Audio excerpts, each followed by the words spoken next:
Ya, halo teman-teman kata dokter semuanya, saya Dr. Jeff, spesialis penyakit dalam. Kali ini kita akan bahas mengenai fakta mitos seputar penyakit paru ya teman-teman. Apa sih yang sebenarnya terjadi dan apakah benar mitos-mitos itu semuanya?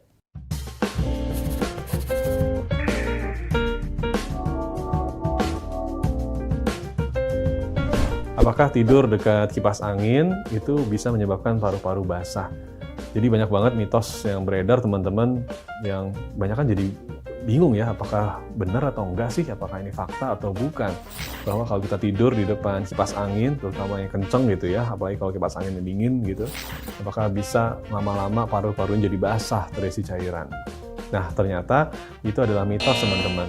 Karena kita tahu paru-paru basah ini sebenarnya adalah kondisi di mana terdapat cairan ya di dalam paru yang bisa terjadi di dalam alveolus atau di kantong paru-parunya, atau bisa di dalam rongga plera ya. Rongga pleranya adalah selaput paru yang berada di luar dari jaringan paru-parunya sendiri.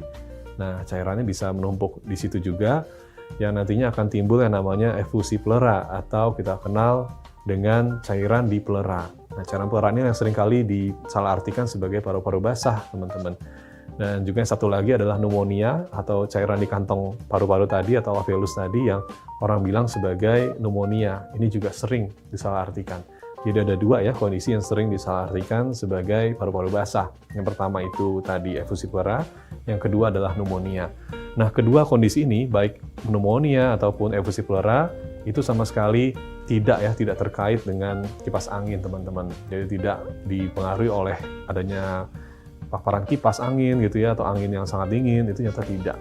Jadi yang kedua ada pertanyaan nih teman-teman, apakah fakta atau mitos sih bahwa kalau kita memakai pakaian yang basah gitu ya, mungkin habis hujan-hujanan, kita tetap pakai baju itu, atau mungkin dijemurnya belum kering gitu ya, masih ada yang basah kita pakai, apakah nanti bisa menyebabkan paru-paru basah juga? Karena kan pakaiannya basah gitu ya, takutnya masuk ke paru, ya seperti itu. Nah, ini ternyata adalah mitos juga teman-teman, karena ternyata tubuh kita itu tidak serta-merta ya menyerap cairan yang ada di baju seperti itu sehingga masuk ke paru-paru. Ternyata tidak semudah itu. Jadi mungkin cairannya memang ada di baju tapi tidak sampai masuk ke dalam rongga paru-paru kita.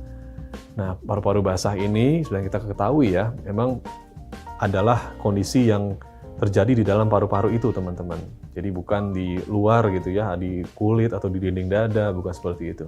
Jadi terjadinya ada di dalam kantung udara paru-paru yang kita sebut dengan alveolus, dan yang kedua bisa juga di selaput paru-paru, teman-teman, atau yang kita sebut dengan efusi plera. Jadi ada yang namanya pneumonia, itu kalau cairannya ada di dalam kantong ya, dari alveolus atau kantong paru tadi. Yang kedua itu adalah efusi plera, itu kalau cairannya ada di dalam selaput paru, atau yang kita kenal dengan plera. Nah, itu kalau ada dua kondisi itu barulah kita sebut sebagai paru-paru basah, teman-teman. Apakah penyakit paru-paru ini bisa menular? Itu juga banyak yang menanyakan nih, teman-teman kata dokter semuanya. Jadi memang paru-paru kita itu memiliki dua macam ya penyakit yang sudah kita bahas. Ada penyakit yang disebut sebagai penyakit infeksi yang pertama, dan yang kedua penyakit non-infeksi, teman-teman. Nah, untuk penyakit yang non-infeksi ini kita ketahui memang tidak menular ya. Jadi tidak bisa berpindah dari satu manusia ke manusia lain melalui udara. Itu berbeda dengan penyakit yang kita sebut sebagai penyakit infeksi. Penyakit paru yang disebabkan oleh infeksi itu adalah penyakit yang memang bisa ditularkan. Jadi bisa berpindah dari satu manusia ke manusia yang lain. Nah, contohnya apa sih infeksi itu? Contohnya adalah penyakit paru akibat COVID, teman-teman. Atau yang kita kenal dengan virus corona ya, yang akhir-akhir ini menjadi pandemi. Itu adalah salah satu penyakit paru yang memang bisa ditularkan. Bahkan penularannya termasuk cukup cepat dibandingkan dengan penyebab lainnya, teman-teman. Seperti TBC misalnya. Nah, kita ketahui kalau misalnya menular, maka teman-teman semuanya harus melakukan tindakan-tindakan pencegahan supaya tidak tertular penyakit paru ini. Apakah mandi malam menyebabkan paru-paru basah? Nah, ini juga banyak banget yang meragukan, ini mitos atau fakta sih sebenarnya, teman-teman ya. Nah, kita tahu ternyata ini tidak berpengaruh terhadap paru-paru basah ya, atau paru-paru kita itu ternyata tidak terpengaruh dengan mudahnya apabila kita mandi air dingin atau mandi saat malam hari. Jadi ini termasuk mitos, teman-teman. Jadi bisa tetap tenang ya, teman-teman. Tapi memang lebih baik sih dihindari ya, kalau bisa jangan malam-malam mandi apalagi air dingin, karena kita tahu nanti bisa timbul masalah lain, teman-teman. Jadi bukan ke paru-paru basah, tapi bisa muncul masalah lainnya ya, terutama pada orang tua. Sebaiknya memang mandi itu kalau bisa dengan air hangat ya, kalau sudah malam, atau mandi yang sesuai dengan suhu tubuh airnya itu lebih dianjurkan. Apakah manusia bisa hidup dengan hanya satu paru-paru saja, ataukah kita harus perlu dua? Faktanya, tubuh kita itu bisa ya hidup dengan hanya satu paru-paru saja, alias hanya satu paru-paru yang berfungsi, teman-teman. Itu ternyata sudah bisa mensuplai oksigen ke seluruh tubuh kita, sehingga kita bisa tetap hidup, bisa tetap melakukan aktivitas.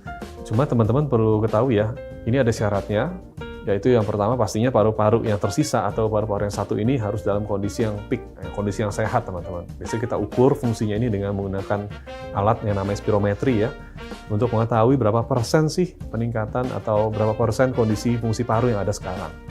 Nah, kalau kondisinya biasanya itu baik, dia akan berada di atas 80% ya kita sebutnya.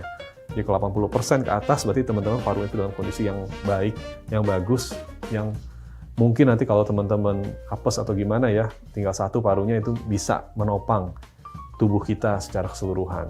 Nah, cuma kalau teman-teman ada penurunan fungsi, paru-parunya ada masalah, yang satu ini ada infeksi, ada kanker, atau ada kondisi autoimun, dan lain sebagainya, sebaiknya konsultasikan dulu ke dokter ya, karena belum tentu apabila paru-paru yang satu diangkat, maka paru-paru yang mengalami penyakit ini akan bisa menopang fungsi kehidupan kita. Ya teman-teman, kata dokter semuanya kita udah saksikan tadi ya, banyak fakta dan mitos ya yang sudah kita bahas, yang mudah-mudahan menjawab pertanyaan atau rasa penasaran teman-teman semuanya. Bagi yang belum jelas, nanti mungkin bisa tanyakan di kolom komen bawah. Dan teman-teman semuanya, saya Dr. Jeff, spesialis penyakit dalam, pamit.